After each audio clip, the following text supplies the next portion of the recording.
Gəncə Daşkəsən Regional Mədəniyyət İdarəsinin tabeliyində fəaliyyət göstərən Fikrət Əmrovna bir nömrə uşaq musiqi məktəbinin violin ixtisası üzrə müəllimi Şahbazı Turan və şagirdim Ələkbərova Aytaçla Fikrət Əmrovun Elegiya əsəri üzərində işləyəcək və əsas məqsədimiz şagirdin obrazlı ifası, intonasiyası, məzmunlu ifası, bədii qərayəti üzərində, kondisioner üzərində işləməyimiz olacaq. Salam Aytaç, dərsimizə başlayaq. Mən zəhmət olmasa başlayayım.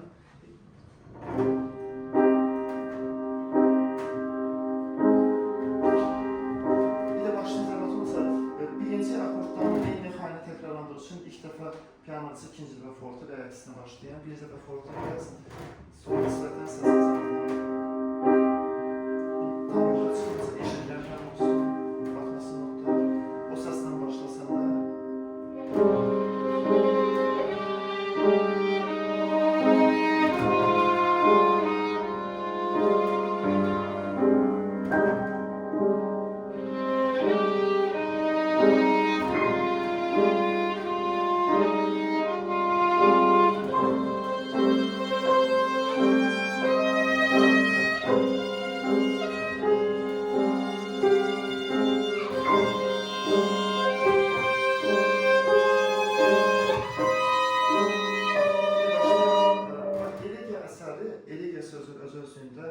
Kədərli, gəmli, dramatik və fəlsəfi məzmununu düşündürən bir gəmli bir lirik əsər sayılır və onu biz obrazına, yəni xarakter olaraq bilməliyik.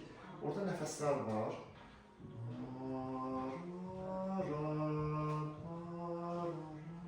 Bu yoxa çıxmalar təbii olmalıdır. Orada birdən-birə yox. Birbaşa nəvələrdən başlayaq.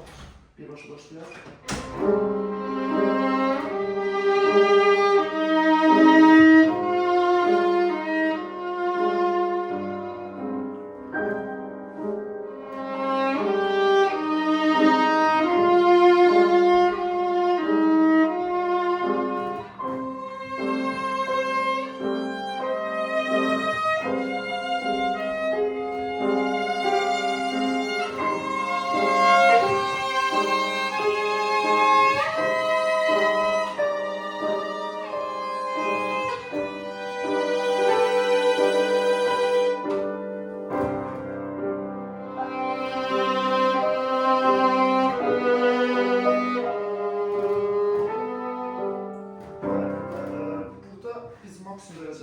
Çalışmalıyıq, əsərin o bədii gərginliyi var ki, yəni oradakı pianolar, mezzo piano yazılsa belə, onlar eşidilən olmalıdır. Onlar güvənli olmalıdır, lakin o gəmgin ab-havanı saxlamalıyıq. Bir də başlayaq, mən nəzəriniz olmasın. Birlikdə? Aha, bəli.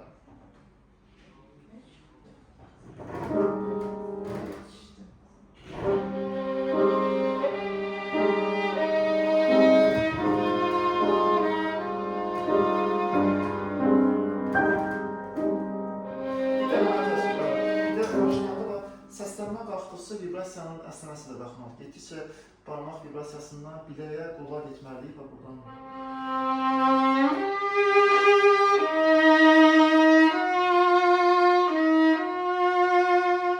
Səslənmə nə qədər çox qalxırsa, vibrasiya da o qədər geniş olmalıdır. O əlavə o gərginliyi, musiqidəki o gərginliyin hamısını sıx vibrasiyanın üzərində biz verməyə çalışmalıyıq. Bir də mən nəzərət olması birbaşa Aytaçdan.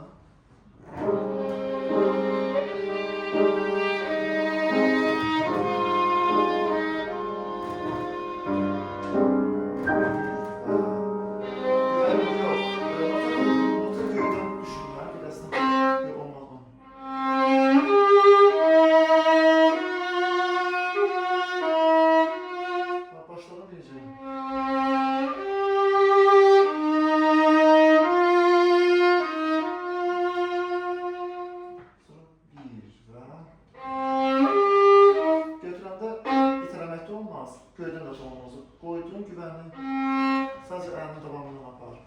Sonuçta diqqət etir. O enişlər, çıxışlar hamısı bizim nəfəslərdir. O nəfəs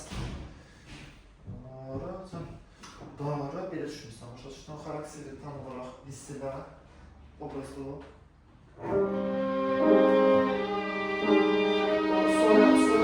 Sonra rahat çıxırsan. Yəni, alətdən anlaşılmayan yəni insan bilməlidir ki, sən orada keçid edirsən və ya onu narahat edirsən. Bax, bu mövqeyi dəyişəndə tam olaraq rahat keçir, vaxtın yetəcək ona. Yəni düşünmə ki, o etüd kimi belə dayanmalısın. Bax,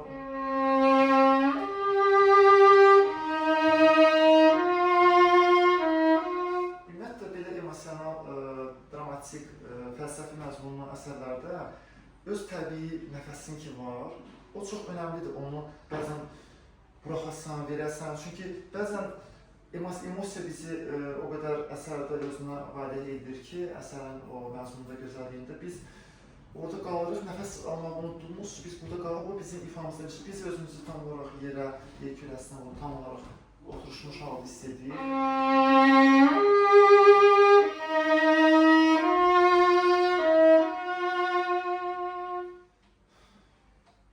Nəfəsini də al, burax, yəni tam olaraq ağzını açıda bilərsən, yəni tam olaraq burada saxlama sinədə.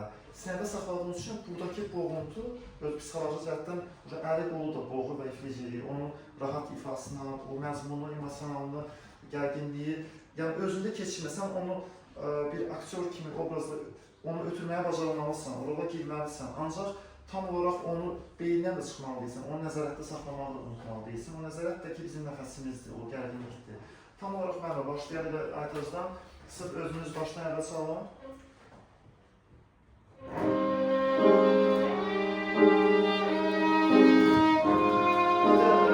Saxlamaq istəmirdim.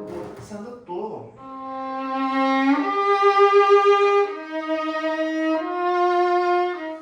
Sonra daha çox səslənməlidir, mənki do. Səndə bunu rahat götürürsən. Zəif olur, yox, əksinə.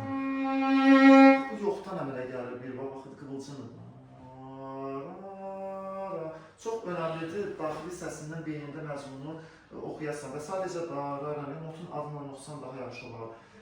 Do, sol, mi, fa, mi, fa. Sonra oxuduğunla göz yağlıq uyğun gəldiyinə nə dərəcədə evdə işləyəndə ona, evdə bu hissəsini atladaq. Yəni oradakı bütün o frazaları maksimum dərəcədə, yəni çalış beynində keçirib sonra ifadə edəsən parmağından, beynindən. Bir də başlayaq mənim oradan. 3, 4.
Kulminasiya ümumiyyətlə gələndə bəli başdan çox gücünü verib alətin imkanlarını nəzərə alıb. Bəzən bizim beynimizdə oxuduğumuzu, alətimizə uyğunlaşan emosiya bizdə daha güc gəlməlidir. Biz hər notda daha da addım-addım, piləkən-piləkən qalxmalıdır səs.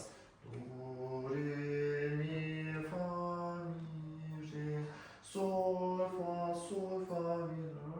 O bir kez oynuyorsun ki da da da da ba.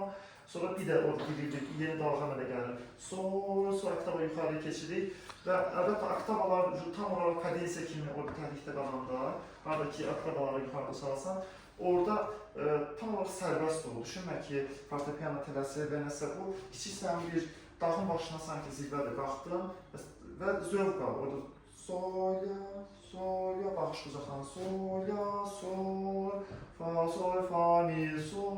Biz axı o qədər əziyyət çəkib o dağa qalxdıq. Başa düşdün? Bir də mən oradan götür, do, re, mi, mo.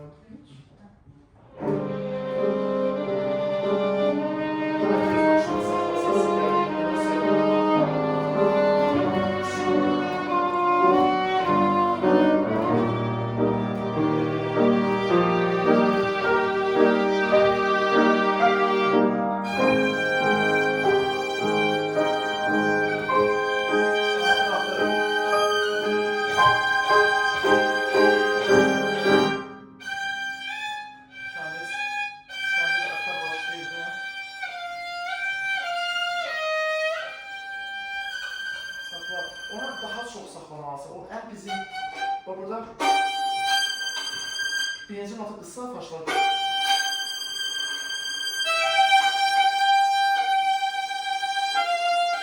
Başa düşdün, orada burada daha rahat gəlir. Bir dənə o başlarda çalarxımızdan Ümumiyyətlə, oktavaları təmizliyi işləyəndə, oktava qammasını ifa edəndə birinci barmaqlar necə orada daha çox basta olan notla gelir. Birinci barmağa uyğunlaşıb dördüncüdə də nəzərə alıb ki, getdikcə daralma baş verir burada keçidlərdə. Yəni dördüncü barmaq onunla uyğunlaşmada ayrı vaxt işləyərsin ona. Kulminasiyanı götür, daha tez faşlar kimi ram. Təmiz. Yox, səsin çünki o getdikcə böyrüsü yox, getdikcə tam bütöv tükünə istifadə edir ki, sürüşməsin, həmçinin səsin balansı düz olsun.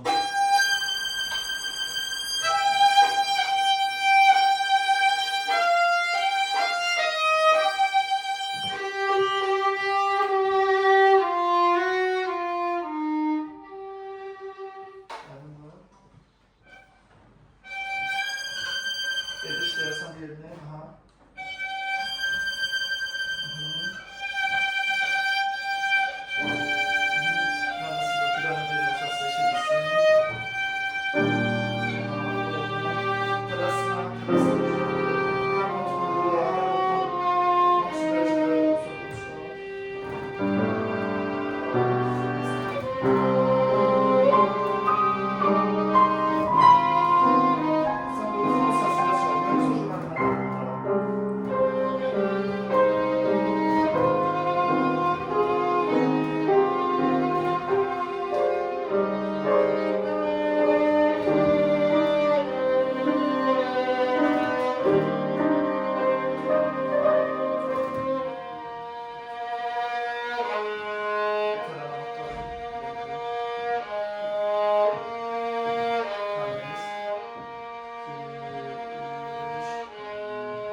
Kulminasiyaya doğru getdik və sonra fon səsini davam edirik.